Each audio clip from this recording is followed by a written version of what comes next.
गुजरात के जूनागढ़ में एक बार फिर से भारी बारिश का दौर शुरू हुआ है। लगातार हो रही बारिश की वजह से सोनरख नदी उफान पर देखी गई है, जिससे दामोदर कुंड में जलस्तर खतरनाक रूप से बढ़ा है। तो तस्वीरें जो हैं वो डराने वाली हैं और तस्वीरें देखकर आप अंदाजा लगाइए कि किस तरह से लगातार नदी नाले उफान पर हैं, डैम्स लबालब हैं और इसीलिए कई गेट्स को उनके खोलना पड़ता है।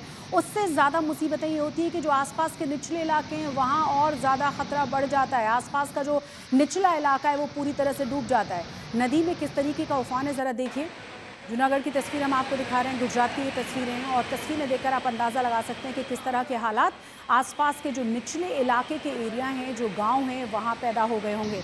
हज़ारों एकड़ फसलें हर जगह बर्बाद हुई हैं, मवेशी भी पानी में बहते हुए नजर आ रहे हैं, लोगों का जनजीवन अस्त व्यस्त हो गया है। उत्तरी गुजरात में भारी बारिश की वजह से साबरमती नदी में बाढ़ जैसी स्थिति बनी हुई है। जो धरोई डैम है उसके 8 गेटों को खोलना पड़ा है और इसी वजह से जो नदी है वो पूरी तरह से उफान पर बह रही है।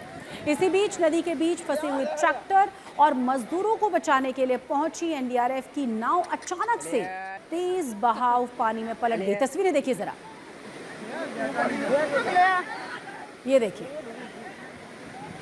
आप अंदाजा लगा रहे हैं कि किस तरीके से अपनी जान हथेली पर रख कर ये तमाम जो एसडीआरएफ एनडीआरएफ के जवान हैं वो लगे हुए हैं रेस्क्यू ऑपरेशन में।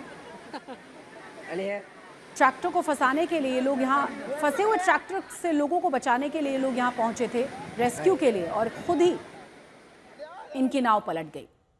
अब आपको जम्मू कश्मीर के कठुआ की कुछ तस्वीरें दिखा देते हैं, जहां भारी बारिश के बीच नेशनल हाईवे पर जो बना हुआ पुल था वो टूट गया। लेकिन हैरानी की बात यह रही कि टूटे हुए पुल से भी गाड़ियों की आवाजाही जारी रही।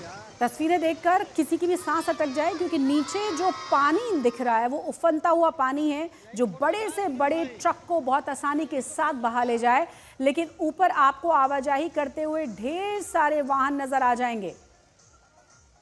जो पुल क्षतिग्रस्त हुआ है वो तस्वीरें देखिए, आवाजाही लगातार जारी है, जरा वो देखिए। तस्वीर बहुत ज़्यादा जोखिम वाली है क्योंकि बुरी तरह से उफनती हुई नदियां नजर आ रही हैं, लेकिन लोग मजबूर हैं।